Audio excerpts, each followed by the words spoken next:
Então, gente, sejam bem-vindos novamente ao nosso canal e a nossa segunda aula hoje do módulo de hematologia.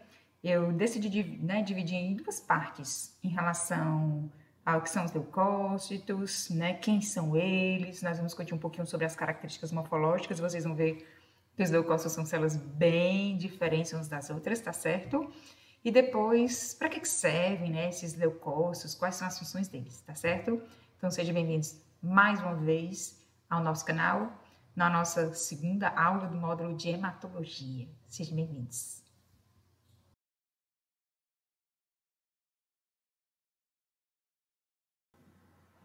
Então, gente, conforme eu te disse anteriormente, hoje a nossa aulinha vai ser uma abordagem breve sobre os leucócitos, quem são eles, a morfologia deles, e aí a gente finaliza em relação à discussão um pouquinho sobre as funções desses leucócitos, e a gente vai ver, gente, o quanto eles são de extrema importância, tá certo? Então, a primeira coisa que eu faço para vocês, a perguntinha é: o que são leucócitos, gente? Leucócitos, eles são células brancas, que vocês viram desde a escola, tá certo? E existem dois tipos de classes de leucócitos, tá certo? Que são os leucócitos que a gente chama de mononucleares e os leucócitos que a gente chama de polimorfonucleares. Mononucleares é que eles têm um único núcleo, e esse núcleo é teoricamente, igual, digamos assim. E os polimorfonucleares, eles têm um núcleo com formatos diferentes, tá certo? Aqui do ladinho a gente consegue visualizar aqui, no nosso pointer, o monócito, inclusive o monócito, com, não sei se vocês conseguem ver aqui, vacúolos dentro do citoplasma, tá? Então, o monócito, ele é um leucócito mononuclear, e mais aqui embaixo nós temos um neutrófilo, que ele também é um leucócito, mas ele não é mononuclear, ele é polimorfonuclear. Ainda nessa mesma linha de raciocínio, eu posso dizer que os leucócitos, além de serem em relação ao formato do núcleo mononucleares e polimorfonucleares, eles também podem ser granulocíticos ou agranulocíticos. Os granulocíticos, é lógico que tem grânulos no citoplasma, E os agranulocíticos, consequentemente, não tem. Então, vamos discutir um pouquinho sobre cada um deles, tá? Então, aqui é um estilhaço sanguíneo, em uma lâmina, mostrando aqui tanto um monócito quanto um neutrófilo, tá certo? Então, vamos ver um pouquinho o que são esses leucócitos, Quem são esses leucócitos, tá? Então, os leucócitos, como eu disse para vocês, são células brancas e elas podem ser, os leucócitos, eles podem ser granulocíticos e agranulocíticos. Quem são os leucócitos granulocíticos? São os neutrófilos, os eosinófilos e os basófilos. E os agranulocíticos são os linfócitos e os monócitos. Lembrando, os leucócitos granulocíticos têm grânulos no citoplasma e os leucócitos agranulocíticos, consequentemente, não têm grânulos no citoplasma. Aproveitando também essa imagem, eu quero mostrar para vocês que os leucócitos granulocíticos, que são os neutrófilos, eosinófilos e basófilos, eles também são considerados polimorfonucleares, ou seja, um núcleo com vários formatos. E os leucócitos agranulocíticos, que são os linfócitos e monócitos, eles são mononucleares, ou seja, um núcleo único, como se fosse, tá? Vamos só para aqui para mostrar, para vocês terem uma noção. Então, isso aqui é um neutrófilo, ou seja, é um leucócito polimorfonuclear. Vejam como é que é o núcleo dele. Parece ter vários núcleos, mas o núcleo é com forma diferente. Eles têm grânulos, tá certo? E se nós trabalharmos com hematoxilina e eosina, que é o dia a dia do laboratório, esses grânulos neutrófilos, gente, eles não têm que aparecer. Se eles aparecem, problema para o animal ou para o paciente humano e também, consequentemente, para o clínico. Ser nos próximos capítulos aqui no nosso canal, tá? Nós temos os eosinófilos, que também são polimorfonucleares. Veja aqui o núcleo dele e que também tem grânulos no citoplasma, tá certo? Os grânulos dele se coram em hematoxilina e eosina, professora Karine, coram-se, inclusive de forma laranja ou rosa. Eu vou mostrar daqui a pouco para vocês, tá? E o último polimorfonuclear granulocítico são os basófilos, também, que tem grânulos no citoplasma. Esses grânulos se coram em roxo e vejam como é o formato do núcleo deles, tá certo? Então, relembrando, neutrófilos, eosinófilos e basófilos leucócitos polimorfonucleares e granulocíticos. Aqui no nosso centro, nós temos os monócitos, que são células gigantes, gente, elas são bem grandes, elas têm muito núcleo, muito citoplasma, tá certo? E no sangue periférico, ele é conhecido como monócito. Quando ele vai para o tecido, ele é conhecido como macrófago. Então, monócito, vejam, gente, que ele também é um mononuclear e ele não tem grânulo no citoplasma, ou seja, são agranulocíticos, tá? E o nosso último leucócito, né, são os linfócitos, que eles também são mononucleares, não tem grânulo no citoplasma. E os linfócitos, a gente tem, na verdade, 3 tipos. Os linfócitos T, os linfócitos B e alguns autores também consideram células NKs. Mas na frente, né, também vou discutir um pouquinho para vocês, né, em relação à parte da imunologia. Aqui é só um breve conhecimento sobre os leucócitos, tá certo? Então, só para vocês terem uma noção, agora realmente em estilhaço sanguíneo, como é que seriam cada um desses leucócitos, né? Neutrófilos, polimorfonucleares e que tem grânulos, geralmente eles não se coram pela hematoxilina e eosina. Eosinófilos, polimorfonucleares com grânulos citoplasma que se coram em laranja ou rosado, e os basófilos, gente, também que são polimorfonucleares, os grânulos se coram em roxo e muitos grânulos, não é à toa que a gente não consegue ver, né? Tem uma visão geral aqui do núcleo deles, tá? Nós temos os monócitos, que são agranulocíticos, mononucleares, células gigantes, na verdade, e os linfócitos, né, que são agranulocíticos e mononucleares. Vou aproveitar aqui essa imagem para mostrar para vocês, gente, que o linfócito, como dizia a minha professora, parece uma gota de tinta no papel. Praticamente ele só tem núcleo, né? A relação núcleo-citoplasma dele é bem grande, tá certo? Só para vocês terem aqui uma visão, ok? Então, vimos que os leucócitos são as famosas células brancas, que a gente tem os polimorfonucleares, os mononucleares, granulocíticos, agranulocíticos. De onde vem, gente, esses leucócitos, tá certo? Na verdade, dependendo da condição, eles vêm do saco vitelínico, depois do fígado, tá certo? Baço. Mas quando os animaizinhos nascem, quando o ser humano nasce, né? Esses leucócitos continuam sim sendo produzidos, tá certo? Lá na medula óssea vermelha, e eles vêm através do que a gente chama, né, de stincel, células-tronco. E aí, a depender, né, da substância que atua nessas células-tronco, nós vamos ter, né, a linhagem mieloide e a linhagem linfóide.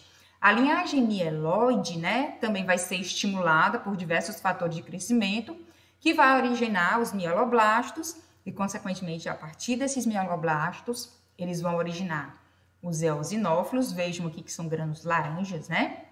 Os neutrófilos, que têm grânulos, mas não se coram, e os basófilos, que também têm grânulos que se coram roxo, né, pela hematoxilina, tá certo? Então, a linhagem mieloide, ela vai dar origem aos granulocíticos, polimorfonucleares, eosinófilos, neutrófilos e basófilos. Em contrapartida, nós temos aqui à direita, que vocês estão visualizando, nós também temos stincel, que dependendo do fator de crescimento, vai dar origem à linhagem linfóide, e a partir dessa linhagem linfóide, nós vamos ter os linfoblastos, e esses linfoblastos vão originar os linfócitos B, os linfócitos T, tá certo? As células NKs, que alguns autores na literatura consideram também oriundos, né, dos linfoblastos, e as células natural killers, tá certo? Então, lembrando que todas essas células aqui são leucócitos. Lembrando que os linfócitos B e os linfócitos T são mononucleares, tá certo? E professora, e cadê os monócitos na história? Porque os monócitos também são mononucleares, né, granulocíticos, né? Eles também, gente, vêm da origem mieloide. Aqui nesse esquemazinho a gente não consegue visualizar, tá? Mas os monócitos também vêm da linhagem mieloide, ok? Tranquilo? Então, eu trouxe aqui, gente, um pequeno vídeo para vocês dos estilhaços sanguíneos que a gente elabora aqui no laboratório, tá certo? Para vocês visualizarem, tá? Um estilhaço sanguíneo. Vou só tirar aqui meu pointer, tá? E vamos visualizar aqui esse pequeno vídeo. Então, o que é que a gente consegue visualizar? Hemácias, capítulos anteriores da nossa novela, e leucócitos, ó, linfócito aqui, tá? A princípio, ele neutrófilos, tá certo? Ok? Só para vocês terem noção, aqui é neutrófilo de novo, neutrófilo segmentado, ok? Monócitos, tá certo, gente? Células bem grandes. Só para vocês terem uma visão. Isso aqui, gente, é um extrato sanguíneo, onde a gente consegue visualizar hemácias, tá? Onde a gente consegue visualizar plaquetas. E nessa condição, eu trouxe para vocês também os leucócitos. Mostramos aqui os monócitos muito rapidamente, os neutrófilos e os linfócitos, que são geralmente os mais comuns, tá certo? Então, mostrando mais uma vez aqui, ó, os neutrófilos para vocês. Ó, linfócito, parece uma gota de tinta no papel, né?